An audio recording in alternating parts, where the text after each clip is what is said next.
Hermanos, sean bienvenidos a esta reunión de varones. Me da mucho gusto verles.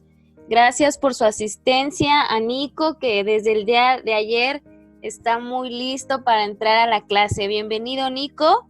Y también al hermano Chenchito, al hermano Mauro, a nuestras hermanas que nos acompañan. Sean bienvenidos. Y le vamos a dejar el espacio al hermano Barto, que es el maestro de esta clase de varones. Adelante, hermano. Muchas gracias, Zaret. El día de ayer estábamos concluyendo con nuestra primera clase. Hoy es el segundo día y es una gran bendición de Dios que estemos celebrando esta escuela bíblica de vacaciones. Veíamos que el tema fundamental en la vida del hombre es el contentamiento y que la verdadera y perdurable satisfacción de la vida no proviene de los acontecimientos extraordinarios que estamos esperando que sucedan, sino de aprender y apreciar las circunstancias que tenemos actualmente, reconocer nuestras oportunidades y aceptar nuestros errores que conforman nuestra vida actual. El apóstol Pablo, y quiero mostrarles esta diapositiva, no sé si la están viendo.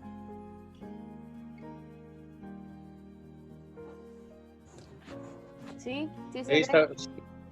están viendo una diapositiva de el apóstol Pablo que está ahí en Filipenses 4 del 11 y el 12. Si están viendo esa diapositiva, por favor levanten su mano. Ok, la vamos a leer. Dice: no lo digo porque tenga escasez, pues he aprendido a contentarme, cualquiera que sea mi situación. Sé vivir humildemente y sé tener abundancia. En todo y por todo estoy enseñando, así para estar saciado como para tener hambre, así para tener abundancia como para padecer necesidad. Este mensaje que está mandando el apóstol Pablo a la iglesia en Filipos, sabemos que él está en la cárcel, no está en una situación cómoda. Estar en la cárcel creo que no es una situación favorable. Sin embargo, Pablo está enseñando a que debemos aprender a estar contentos en cualquiera que sea nuestra situación. Y además Pablo no se está quejando o está pensando en que cuando salga de la cárcel va a ir a visitar a las iglesias, va a ir a Jerusalén, a Filipos, a Roma, etcétera, sino que él, viviendo en una situación difícil, él está enseñando que hay que aprender a vivir contentos. Y obviamente Pablo confía en el Señor, confía en sus promesas, y él está dando esta grande enseñanza ahora al hombre cristiano también. Hoy, hermanos, quiero presentarles también nuestro tema. El tema que estamos analizando es el camino más transitado, pero hoy vamos a ver la etapa media del hombre, la etapa de la vida media. Quisiera que nos pusieran la otra diapositiva número 2 para que allí vayamos dándole seguimiento. Fijen su vista en el círculo azul. Ahí dice etapa de la vida media. Sabemos, hermanos, que debemos aprender a estar en paz con la presente situación de nuestra vida y evitar cometer errores tales como los que se cometen en la vida media. ¿Qué es la vida media? Bueno, muchos escritores definen como una etapa en la que el hombre tiene que transitar, tiene que vivirla. No se tiene científicamente una edad específica de cuándo empieza y cuándo termina. Para efectos de estudios prácticos, se dice que empieza a los 35 años, hasta los 45, hasta los 50, tal vez más o tal vez menos. Pero no existe de manera específica un inicio de la etapa de esta vida media y que el hombre tiene que transitar.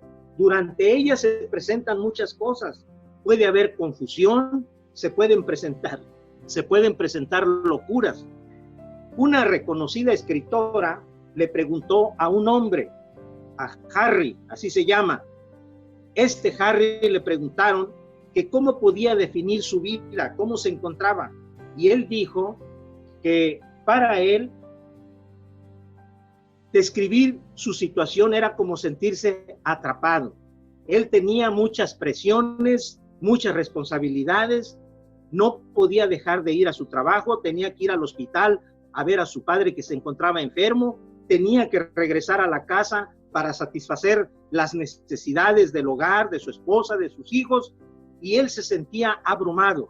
Pensaba mejor en comprarse una granja e irse a vivir al campo y estar al aire libre, olvidarse del murmullo de la ciudad. Él quería escapar de toda esa situación que vivía, pero pues no podía hacerlo. No, solamente era un sueño y no le quedaba más que seguir haciendo las mismas cosas, vivir en una vida rutinaria. Esta era la descripción de Harry al momento de que le preguntaron que cómo se sentía.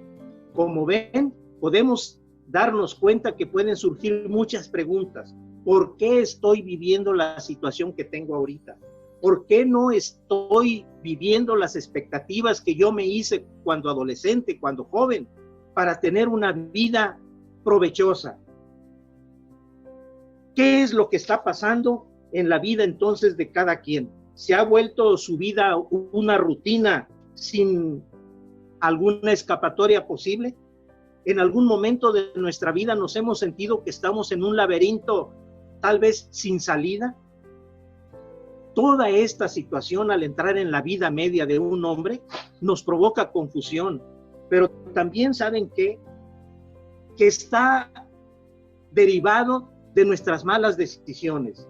Nosotros recordamos la imagen de Moisés, un hombre que se presentó delante del faraón para decirle que iba a presentar 10 plagas y que iban a azotar al imperio egipcio.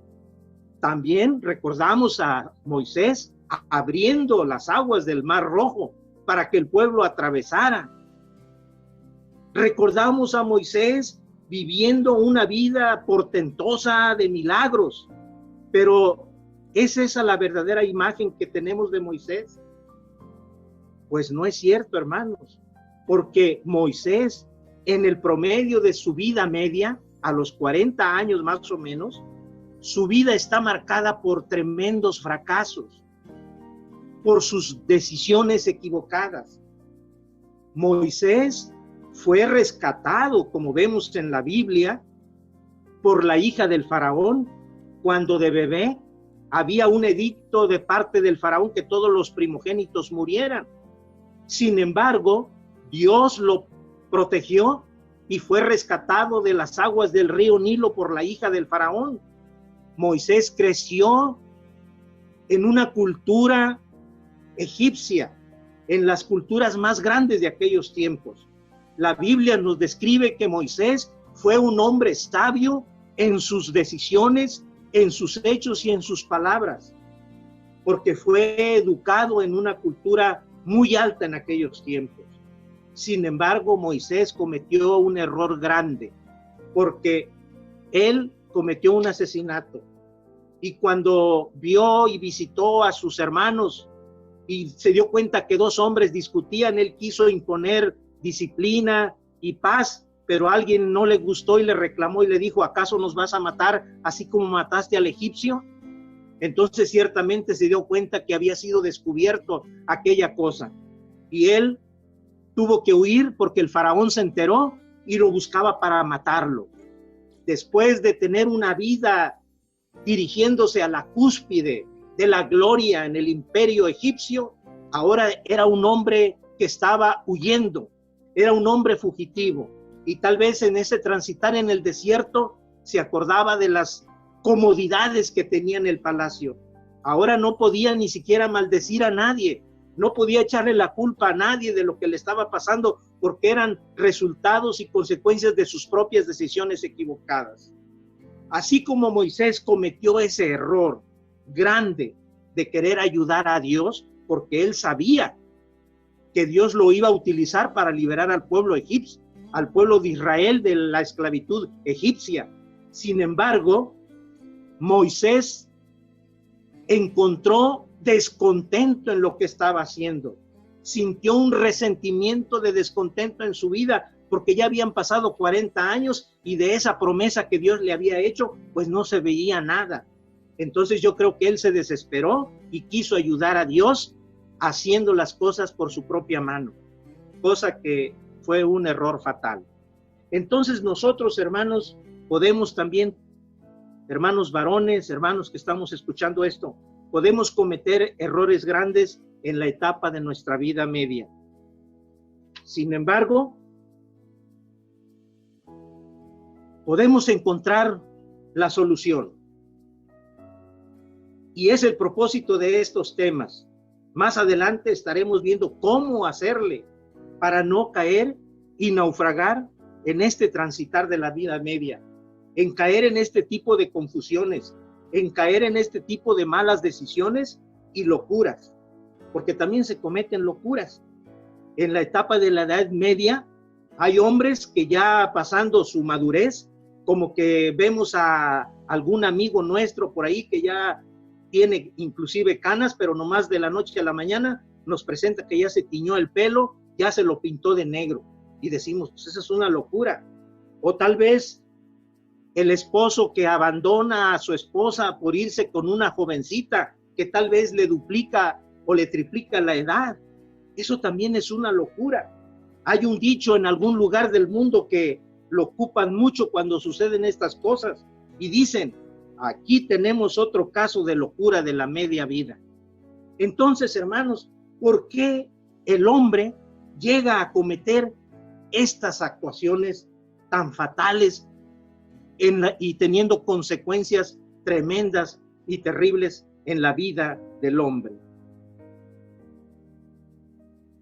Una cosa es importante: cuando el hombre se da cuenta de estas cosas, inevitablemente llega un momento en su vida que tiene que pensar en una evaluación seria y se da cuenta de la crisis que está enfrentando. Esta es una reevaluación de la vida. Y aunque hay investigadores que han indagado sobre esto de la vida media, lo único que podemos decir es que no hay una edad que se pueda decir cuándo empieza o cuándo termina. Pero lo que sí es cierto es que tiene que suceder esta etapa de la vida media. El hombre tiene que transitar a través de ella, en una crisis emocional, en una crisis espiritual, y tiene que hacer esta reevaluación. La mayoría de los hombres pudiesen experimentar esto a los 40 o a los 50 o tal vez a más años. Es algo así como la menopausia masculina, aunque no necesariamente se presentan cambios hormonales como lo es en la mujer. Pero también, hermanos, para algunos la transición puede ser suave. El transitar en la vida media puede llevar una crisis muy suave, pero para otros produce tremendos cataclismos en su vida. También es necesario que esta vida sea deseable, porque a través de ella puede haber crecimiento, va a haber cambios que van a transformar el futuro del hombre. Entonces, no es una etapa de la vida que tal vez tengamos que renunciar, sino al contrario, es importante que esta etapa de la vida media la vivamos, la enfrentemos, pero con sabiduría, porque finalmente nosotros tenemos que decidir si vivimos una vida media y que habrá resultados en el futuro. Aquí vamos a dejarle a nuestra lección, porque vamos a ver en la próxima 5 factores que necesitamos para hacer una reevaluación. Aquí vamos a dejar por hoy esta sesión y continuaremos en una segunda, que es el día de mañana. Que Dios nos bendiga. Gracias, hermano Barto. Gracias a nuestros hermanos y amigos que nos acompañan, a Nicolás, al hermano Chenchito y al hermano Mauro Chino, y a nuestras hermanas también que nos están escuchando. Nos vemos el día de mañana a las 7 de la noche, y también recuerden pasar esta invitación a los varones que ustedes conozcan. Muchas gracias, hermanos, y nos vemos mañana. Bye. Buenas noches. Buenas noches. Buenas noches, bye.